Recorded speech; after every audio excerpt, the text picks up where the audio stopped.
Hi everyone. So myself Paras Thakur and I will be taking care of chemistry on the Math on Go platform for you. तो will make sure कि आपके chemistry के level को next level पे पहुंचाया जाए और आपके स्कोर को डेफिनेटली इंप्रूव किया जाए. So now the big question is there are 4 months left for the JEE Main first attempt and क्या हम 70 प्लस स्कोर कर सकते हैं इन 4 मंथ्स में? Can we master the chemistry? Yes we can, but उसके लिए एक अलग प्रॉपर अप्रोच और एक पर्सपेक्टिव की जरूरत होगी.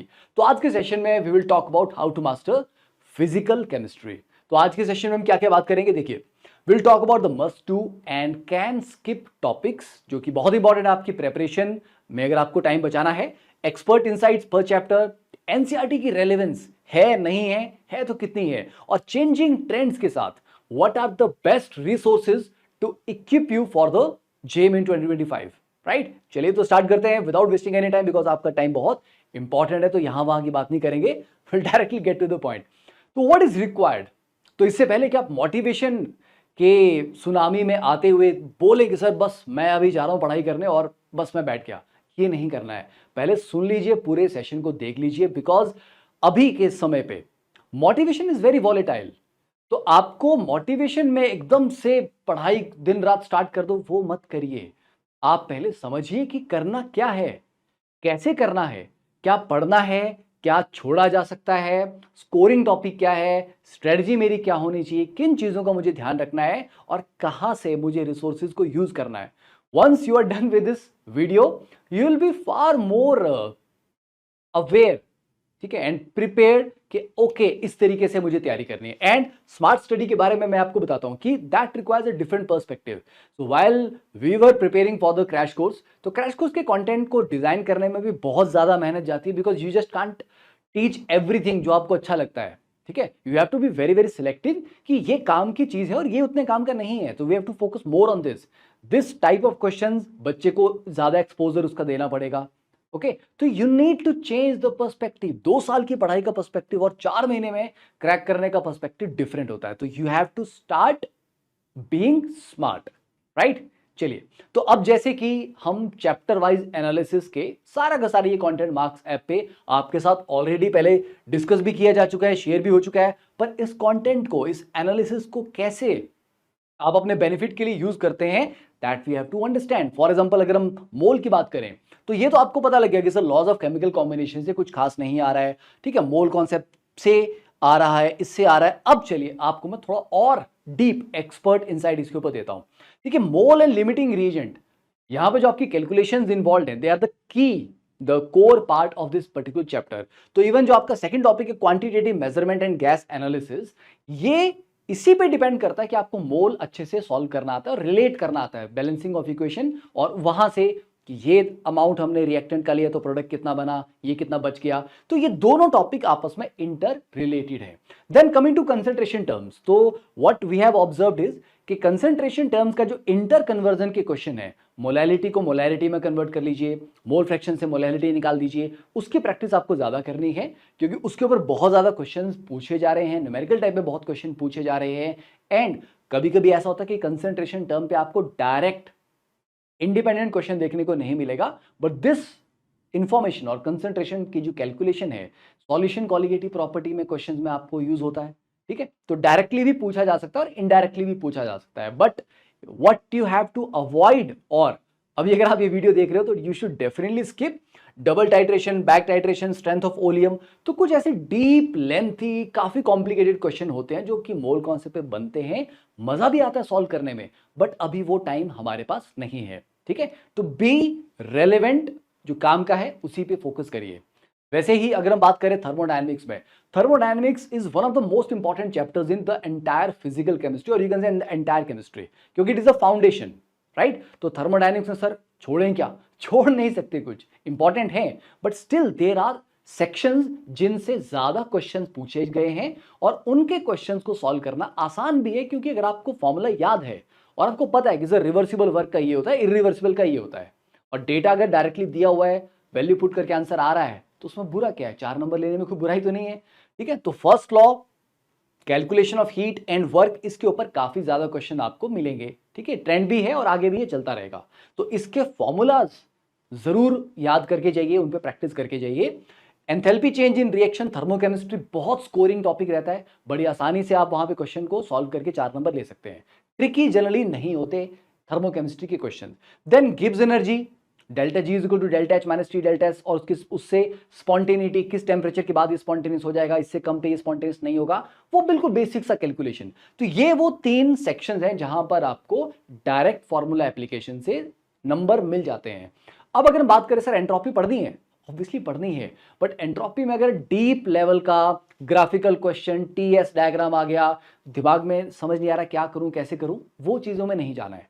फॉर्मूला एटलीस्ट याद करके चलिए, क्योंकि अगर बिल्कुल to the point formula based question आ गया और आपने फॉर्मूला याद ही नहीं किया था, आप इन्हीं 3 पे रह गए, ठीक है, तो avoid lengthy and tough question. अगर कोई कॉन्सेप्ट स्किप कर रहे हो, डीप नहीं जाना है, तो एटलीस्ट मेमोराइज द फॉर्मूलाज। तो that is my message in the thermodynamics. फिर वैसे ही अगर हम बात करें आयनिक इक्विलिब्रियम, क्योंकि केमिकल इक्विलिब्रियम एक ऐसा चैप्टर है जो कि आपको करना है, छोटा सा चैप्टर है और उसकी रेलेवेंस और उसका एप्लीकेशन बाकी चैप्टर्स में भी देखने को मिलता है, इसलिए वो इंपॉर्टेंट है, ठीक है। Ionic equilibrium is one of the pen points. तो अगर आपने पहले से आयनिक इक्विलिब्रियम नहीं पढ़ा है, नहीं आपको इसके बारे में idea, avoid this chapter because ये आपके कॉन्फिडेंस को खराब करेगा, इसलिए अवॉइड कीजिए, ठीक है। फिर भी अगर आप बोले सर इसमें मिनिमम क्या किया जा सकता है वो बता दीजिए। देखिए पीएच कैलकुलेशन के ऊपर बहुत ज्यादा क्वेश्चन आते हैं, ठीक है। ऐसे एसिड दे दिया आपको 10⁻⁷ -8, ठीक है, या एसिड बेस को मिक्स करके दे दिया, तो वो जो सिंपल केस बनते हैं ना पीएच कैलकुलेशन के, वो सिंपल केस तो कर लो, बड़े आसान है वो।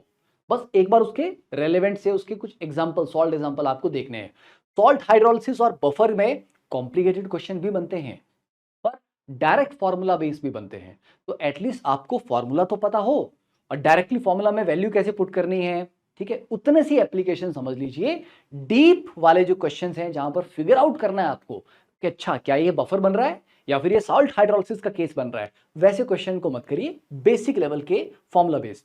टाइट्रेशन के ग्राफ, ठीक है, कि स्ट्रॉन्ग एसिड बेस टाइट्रेशन का ग्राफ कैसा बनता है, वीक एसिड स्ट्रॉन्ग बेस का, वीक बेस स्ट्रॉन्ग एसिड का, बस ग्राफ की शेप तो समझ सकते हो, उतना तो याद कर सकते हो, और कौन सी टाइट्रेशन में कौन सा इंडिकेटर सही रहेगा, इतनी सी इंफॉर्मेशन याद कर लीजिए। बाकी टाइट्रेशन की डेप्थ में जाने की आवश्यकता नहीं है।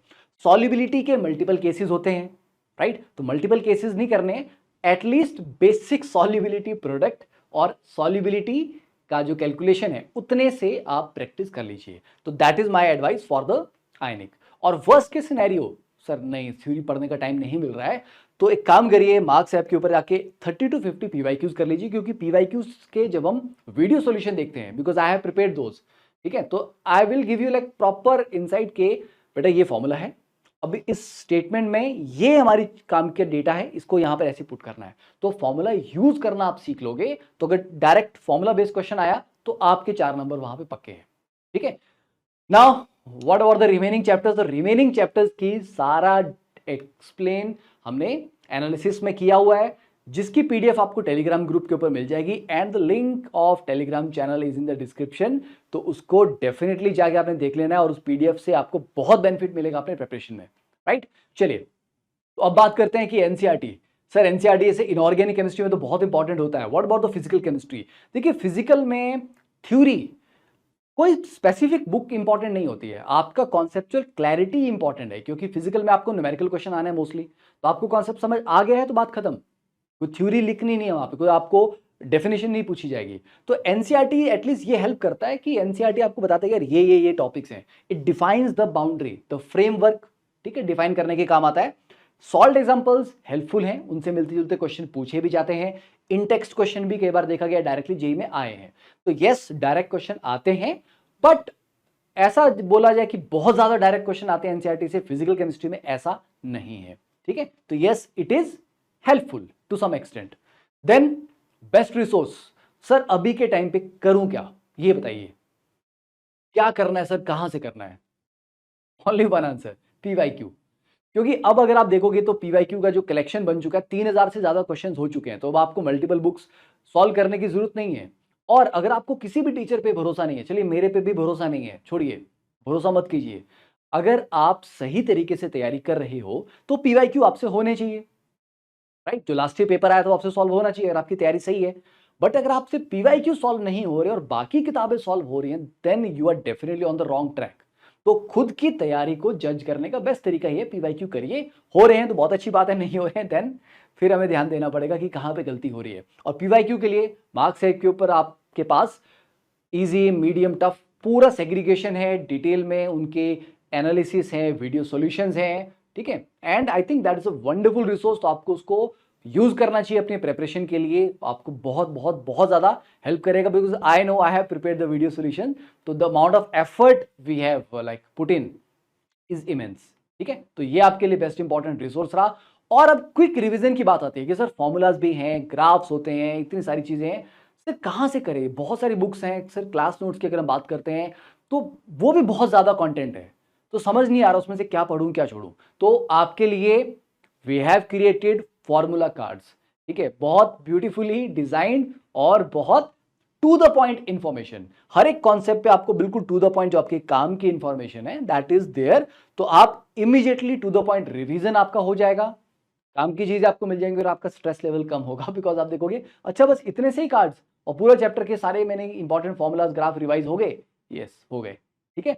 तो फाइनल मेरी एडवाइस ये है कि जो आपके कंट्रोल में है उस पर फोकस कीजिए, जो कंट्रोल में नहीं है उस पर नहीं। तो आपके कंट्रोल में है ईमानदारी के साथ पढ़ाई करना, स्मार्टली पढ़ाई करना और कंसिस्टेंसी से पढ़ाई करना, ठीक है। चलिए तो मिलते हैं फिर नेक्स्ट सेशन में। और हाँ, मुझे पता है कि आपको ऑर्गेनिक केमिस्ट्री में काफी दिक्कतें आ रही हैं, तो ऑर्गेनिक केमिस्ट्री में जो आपकी प्रॉब्लम्स हैं मुझे बताइए कमेंट्स में कि क्या क्या आपके पेन पॉइंट्स हैं, और नेक्स्ट सेशन में we will talk about how to master organic chemistry, उसके टिप्स एंड ट्रिक्स और रिवीजन स्ट्रेटजीज क्या क्या हो सकती हैं, right. Don't forget to put in all the questions and the stress जो आपको दे रही है ऑर्गेनिक केमिस्ट्री, उसको कमेंट्स में जरूर बताइए ताकि मैं आपको आपकी प्रॉब्लम के अकॉर्डिंग आंसर दे सकूं, ठीक है। चलिए, thanks for this time, have a great day.